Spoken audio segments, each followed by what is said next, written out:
إن البقرة شابه علينا وإنا إن شاء الله لمهتدون قال إنه يقول إنها بقرة لا ذلول تثير الأرض ولا تسقي الحرث مسلمة لا شية فيها قالوا الآن جئت بالحق فذبحوها وما كادوا يفعلون۔ وہ کہنے لگے کہ اپنے رب سے دعا کریں کہ وہ ہمیں اس گائے کی مزید ماہیت بتائے۔ اس قسم کی گائیں تو بہت ہیں، پتہ نہیں چلتا، اگر اللہ نے چاہا تو ہم ہدایت والے ہو جائیں گے۔ موسیٰ نے فرمایا کہ اللہ کا فرمان ہے کہ وہ گائے کام کرنے والی، ہل میں جوتنے والی اور کھیتوں کو پانی پلانے والی نہ ہو، تندرست اور بے داغ ہو۔ انہوں نے کہا اب آپ نے حق واضح کر دیا۔ گو وہ حکم قبول کرنے کے قریب نہیں تھے، لیکن انہوں نے اس کو مان لیا اور وہ گائے ذبح کر دی۔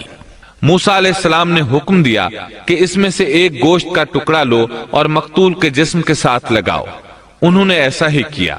اللہ تعالیٰ سورۃ البقرہ آیت 72 اور 73 میں فرماتے ہیں وَإِذْ قَتَلْتُمْ نَفْسًا فَادَّارَأْتُمْ فِيهَا وَاللَّهُ مُخْرِجٌ مَا كُنْتُمْ تَكْتُمُونَ فَقُلْنَا اضْرِبُوهُ بِبَعْضِهَا كَذَلِكَ يُحْيِي اللَّهُ الْمَوْتَى وَيُرِيكُمْ آيَاتِهِ لَعَلَّكُمْ تَعْقِلُونَ۔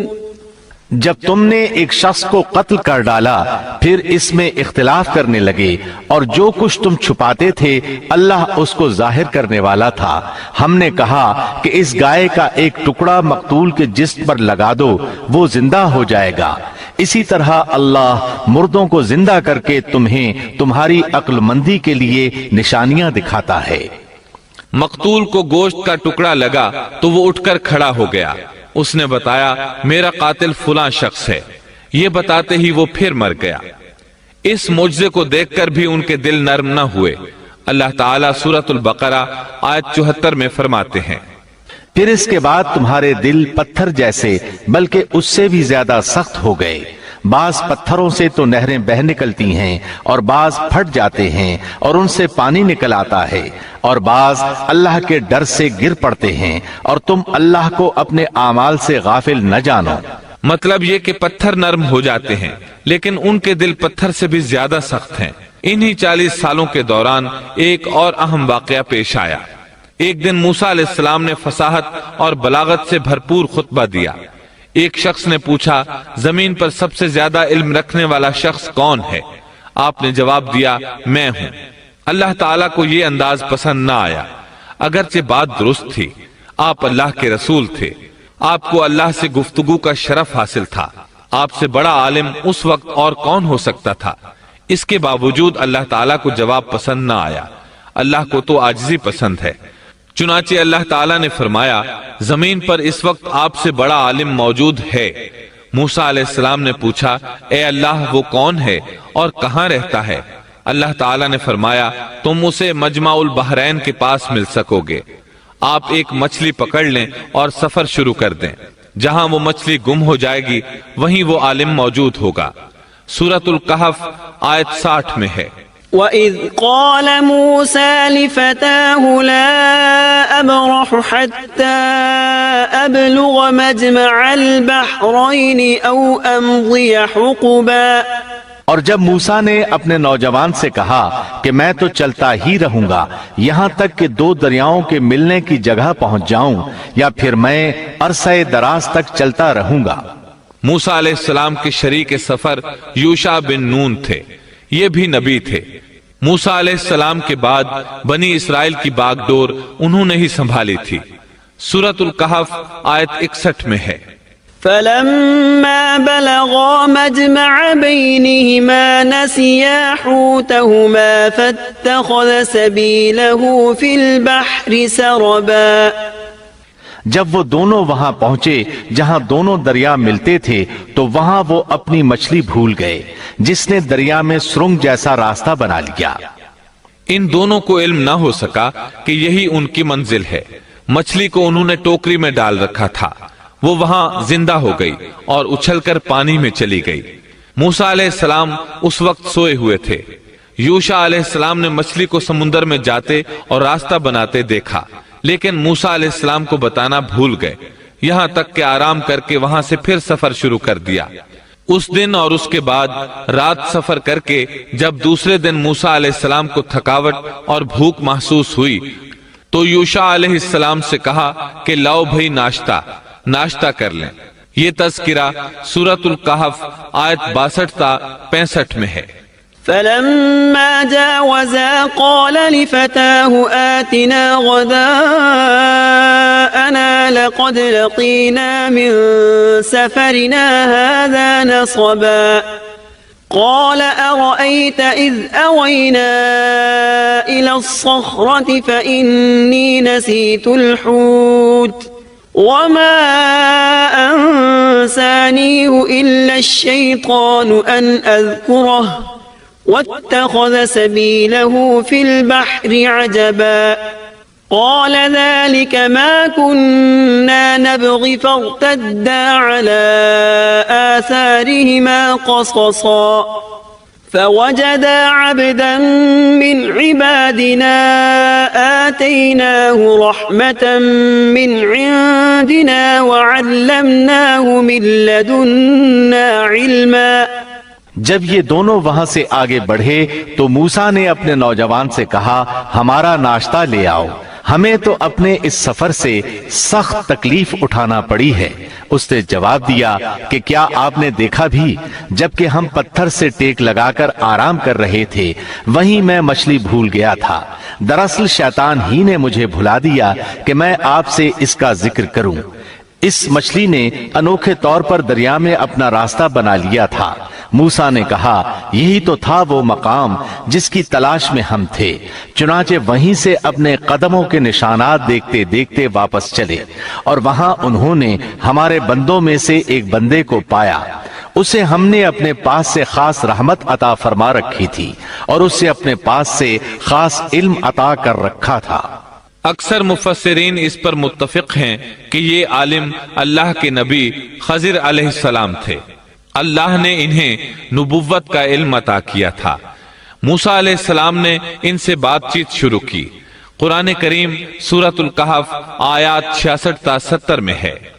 قال له موسى هل أتبعك على أن تعلمني مما علمت رشدا قال إنك لن تستطيع معي صبرا وكيف تصبر على ما لم تحط به خبرا قال ستجدني إن شاء الله صابرا ولا أعصي لك أمرا قال فإن اتبعتني فلا تسألني عن شيء حتى أحدث لك منه ذكرا۔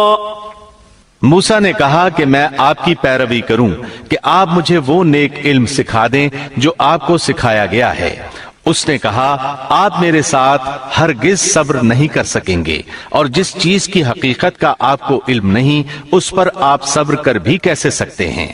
موسیٰ نے کہا انشاءاللہ آپ مجھے صبر کرنے والا پائیں گے اور میں کسی بات میں آپ کی نافرمانی نہیں کروں گا۔ اس نے کہا اچھا اگر آپ میرے ساتھ ہی چلنے پر اصرار کرتے ہیں تو یاد رہے کہ کسی چیز کے بارے میں مجھ سے سوال نہ کیجیے گا جب تک کہ میں خود اس کی نسبت کوئی تذکرہ نہ کروں۔ اس مقام سے موسیٰ علیہ السلام نے یوشع بن نون علیہ السلام کو واپس بھیج دیا۔ اب موسیٰ علیہ السلام کا خضر علیہ السلام کے ساتھ سفر شروع ہوا۔ سورۃ الکہف آیات 71 تا 73 میں ہے۔ فانطلقا حتى إذا ركبا في السفينة خرقها قال أخرقتها لتغرق أهلها لقد جئت شيئا إمرا قال ألم أقل إنك لن تستطيع معي صبرا قال لا تؤاخذني بما نسيت ولا ترهقني من أمري عسرا۔ پھر وہ دونوں چلے یہاں تک کہ وہ ایک کشتی میں سوار ہوئے۔ خضر نے اس کے تختے توڑ دیے۔ موسیٰ نے کہا کیا آپ اس کو اس لیے توڑ رہے ہیں کہ کشتی والے سب ڈوب جائیں؟ یہ تو آپ نے بڑی خطرناک بات کر دی۔ خضر نے جواب دیا کہ میں نے پہلے ہی تجھ سے کہہ دیا تھا کہ آپ میرے ساتھ ہرگز صبر نہیں کر سکیں گے۔ موسیٰ نے جواب دیا کہ میری بھول پر مجھے نہ پکڑیے اور مجھے میرے کام میں تنگی میں نہ ڈالیے۔ دونوں نے سفر شروع کیا۔ راستے میں کچھ مسکین لوگوں کی ایک کشتی دیکھی۔ وہ محنت کرتے تھے، کرایہ لے کر لوگوں کو دریا پار کرایا کرتے تھے۔ انہوں نے خضر علیہ السلام کو پہچان لیا، انہیں اور موسیٰ علیہ السلام کو کشتی پر سوار کر لیا۔ سفر کے دوران خضر علیہ السلام نے لوہا پکڑا اور لگے کشتی میں سوراخ کرنے۔ کشتی کے ڈوبنے کا خطرہ پیدا ہو گیا۔ لوگ پانی کشتی سے باہر پھینکنے لگے۔ اس طرح کشتی خطرے سے نکل آئی۔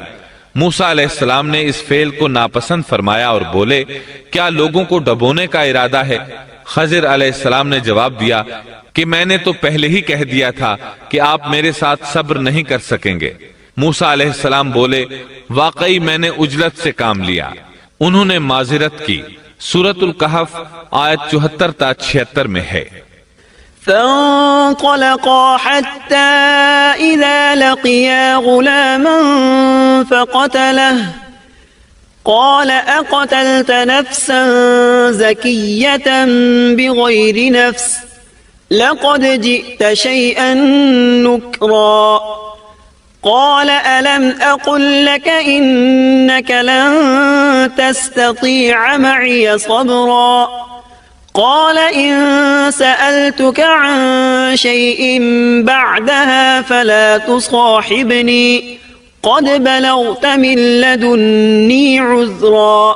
پھر دونوں چلے یہاں تک کہ وہ ایک لڑکے کو ملے۔ خضر نے اسے مار ڈالا۔ موسیٰ بولے کیا آپ نے ایک بے گناہ کی جان لی اور وہ بھی کسی کے خون کے بدلے میں نہیں؟ یہ تو آپ نے بڑی بیجا اور ناپسندیدہ حرکت کی۔ وہ کہنے لگے میں نے آپ سے کہا نہیں تھا کہ آپ میرے ساتھ رہ کر ہرگز صبر نہیں کر سکیں گے۔ موسیٰ نے جواب دیا اب اگر میں آپ سے کسی چیز کے بارے میں سوال کروں تو بے شک مجھے اپنے ساتھ نہ رکھیے گا، یقیناً آپ میری طرف سے حد عذر کو پہنچ چکے۔ ایک بار پھر سفر شروع ہوا۔ سورۃ الکہف آیت 77 تا 78 میں ہے۔ فانطلقا حتى إذا أتيا أهل قرية استطعما أهلها فأبوا أن يضيفوهما فوجدا فيها جدارا يريد أن ينقض فأقامه قال لو شئت لاتخذت عليه أجرا قال هذا فراق بيني وبينك سأنبئك بتأويل ما لم تستطع عليه صبرا۔ پھر دونوں چلے ایک گاؤں کے پاس آ کر ان سے کھانا طلب کیا۔ انہوں نے ان کی مہمانداری سے صاف انکار کر دیا۔ پس دونوں نے وہاں ایک دیوار کو دیکھا جو گرنے کے قریب تھی۔ اس نے اسے ٹھیک اور درست کر دیا۔ موسیٰ کہنے لگے اگر آپ چاہتے تو اس کی اجرت لے سکتے تھے۔ اس نے کہا بس اب آپ کے اور میرے درمیان جدائی ہے۔ اب میں ان باتوں کی حقیقت بتاؤں گا جن پر آپ صبر نہ کر سکے۔ اب انہوں نے وضاحت کی۔ سورۃ الکہف آیت 79 میں ہے۔ أما السفينة فكانت لمساكين يعملون في البحر فأردت أن أعيبها وكان وراءهم ملك يأخذ كل سفينة غصبا۔ کشتی تو چند مسکینوں کی تھی جو دریا میں کام کاج کرتے تھے۔ میں نے اس میں کچھ توڑ پھوڑ کرنے کا ارادہ کر لیا کیونکہ ان کے آگے ایک بادشاہ تھا جو ہر ایک صحیح سالم کشتی کو جبراً ضبط کر لیتا تھا۔ پھر انہوں نے دوسرے واقعے کے متعلق بتایا۔ سورۃ الکہف آیت 80 اور 81 میں ہے۔ وأما الغلام فكان أبواه مؤمنين فخشينا أن يرهقهما طغيانا وكفرا فأردنا أن يبدلهما ربهما خيرا منه زكاة وأقرب رحما۔ اور اس لڑکے کے ماں باپ ایماندار تھے، ہمیں خوف ہوا کہ کہیں یہ انہیں اپنی سرکشی اور کفر سے عاجز اور پریشان نہ کر دے، اس لیے ہم نے چاہا کہ انہیں ان کا پروردگار اس کے بدلے اس سے بہتر پاکیزگی والا، اس سے زیادہ پیار محبت والا بچہ عنایت فرمائے۔ تیسرے واقعے کی وضاحت سورۃ الکہف آیت 82 میں ہے۔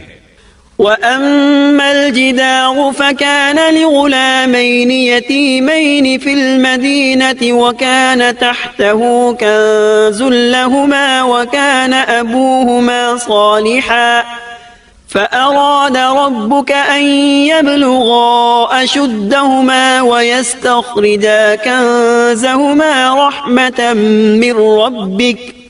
دیوار کا قصہ یہ ہے کہ اس شہر میں 2 یتیم بچے ہیں جن کا خزانہ ان کی دیوار کے نیچے دفن ہے۔